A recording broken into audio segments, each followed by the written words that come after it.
4 ኪሎ የኃይለ ሥላሴ መቀመጫ አዲሱ ቤተ መንግስት አልቋል አይደለም?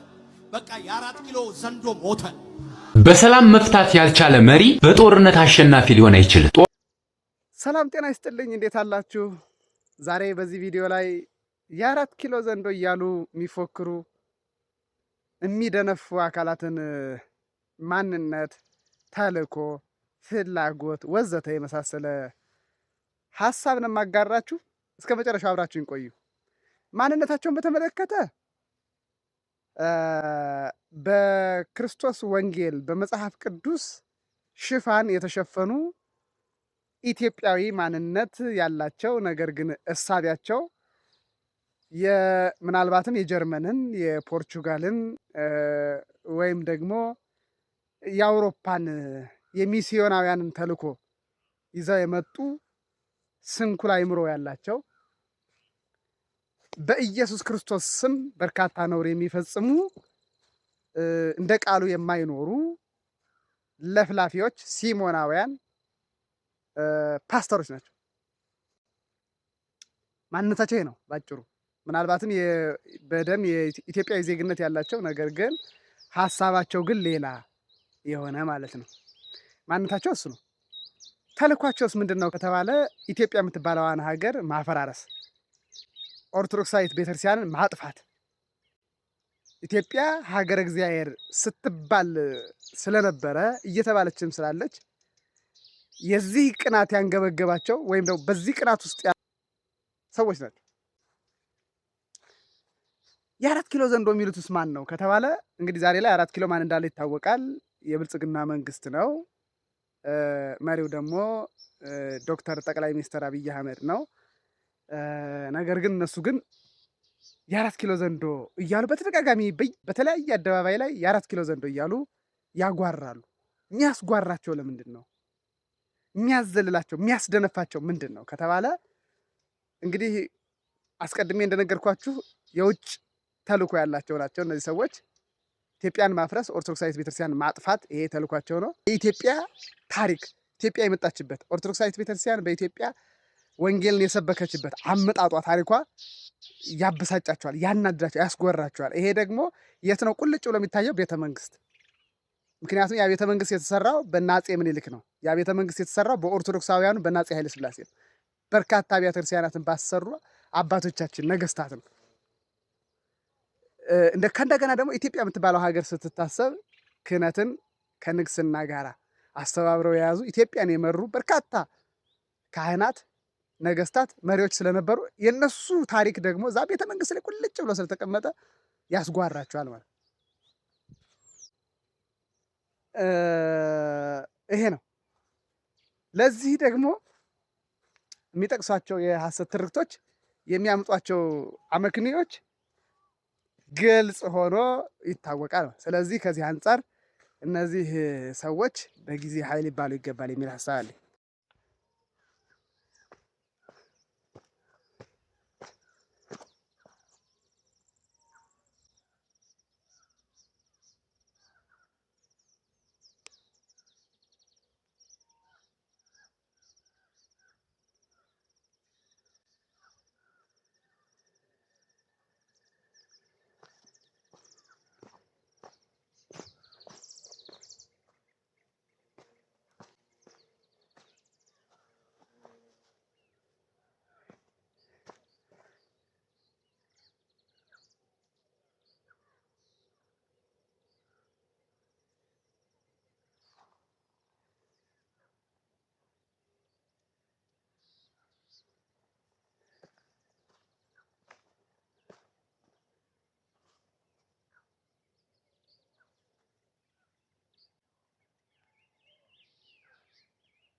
ኢትዮጵያ ውስጥ ባለፉት 50 ዓመታት አንድ መንግስት ተቀይሮ ያውቅም ብለስ የታሪክ አዙሪት ላይ ነው። ደርግን የጣለው ኢህአዴግን የጣለው ብልጽግና ግለሰቦች ተቀየሩ እንጂ አፋኙ ስርዓት አልተቀየረ። የካድሬው ስም እንጂ ጭቆናው አልተቀየረ። በየዘመኑ የምንከፍለው የህይወት ዋጋ አዳዲስ አምባገነኖችን በዙፋኑ ላይ ለማንገስ ብቻ ሆኗል። ለመሆኑ እውነተኛ ለውጥ መጥቶ ያውቃል ወይስ በየ20 ዓመቱ ዑደት ይደገማል? ኮሜንት ላይ እንወያይ።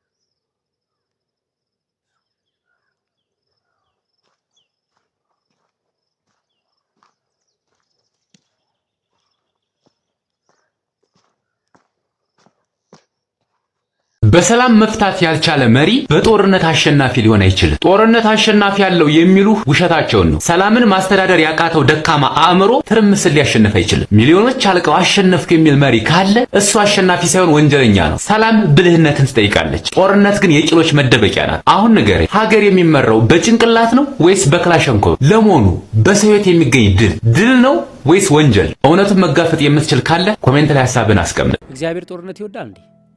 ካልወደደ ታዲያ ለምን አላስቆመው? እግዚአብሔር አምላኩ እንግዲያውም በስቲ በሰቡን ባይመጣ እስካሁን ድረስ የለም ቆሟል። እናንተ አካባቢ እግዚአብሔር አንቺ ትጸልያለሽ? ምን እያልሽ? ጌታ ወይ ብረትና ጸጋም በእኛ ላይ አድርግ ነው። ሌላ ምን እላለሁ? እሱ ግን ይሰማል። የት ሆኖ? በምድርም አለ። የት? እኛ በቆምንበት ላይ። እኛ በቆምንበት ሁሉ እግዚአብሔር አለ። ሱቅህን ዝጋና ውጣ። ምክንያቱም ካሁን በኋላ የምትሰራው ለራስህ አይደለም ለአይኤምኤፍ ነው። ሀገር በደም እየታጠበች ህዝብ በጦርነት እያለቀ ባለበት ሰዓት በነጋዴው ላይ የግብር ናዳ ማውረድ ይህ የታቀደ የኢኮኖሚ ግድያ ነው። ህዝቡ የቀን ጉርሱን አጥቷል። ነጋዴው የኪሳራ ማዕበል ውስጥ ነው። መንግስት ግን የዶላር ጥማቱን በእናንተ ላብ ሊወጣ ወስኗል። አሁን ሀገሪቱን እየመራት ያለው መንግስት ሳይሆን ዋሽንግተን ዲሲ ነው። አንተን አክስሮ ለውጭ ብድር መክፈያ ሊያደርጉ ነው። አይኤምኤፍ ለሰጠው ብድር ዋስትናው ያንተ ላብ ነው። የሚያሳዝነው መንግስት የዜጋውን እንባ ሳይሆን የአይኤምኤፍን ፈገግታ መርጧል። አሁን ጥያቄው ለእናንተ ነው። መንግስት መታዘዝ ያለበት ለተራበው ህዝቡ ነው ወይስ ለአይኤምኤፍ? እኔም ነጋዴ ነኝ የምትሉና ይህ ግፍ የሚሰማችሁ ሰዎች ሀቅ ነው ብላችሁ ኮሜንት ላይ ጻፉ። ካልተነጋገርን ሁላችንም አብረን እንሰጥማለን። እንደኔ ሰው አማኝ፣ እንደኔ ደግ ሰው፣ እንደኔ ዘልዛላ፣ እንደኔ የከፋው፣ እንደኔ ያጣ ሰው አይገኝም ነበር ብዬ የማስበው ለካንስ ብዙ አለ አንጀቱ ያረረ ተስፋ እየተሰጠው በተስፋ ይኖረ ሰው ሆኖ ሰው ሳይሆን አስቦ የቀረ ዝም ቢል ነው እንጂ ሰው አምኖ በሰው ልጅ ተክዶ የቀረ ለካንስ ብዙ አለ። አይዞህ ወልሽ ይሄ 2018 እንዲህ እንዳከሳሰለሽ አይቀር 2019 አበባ አትመስይ ይሆናል የሚል አማርኛ ነው የማሉት። እንዴ ቆይ መጀመሪያውንስ 2018 ሙሉ ቁጥሩ ያላማረበት 2019 ጎዴሞ ቁጥሩ ሊያምርበት ለኔ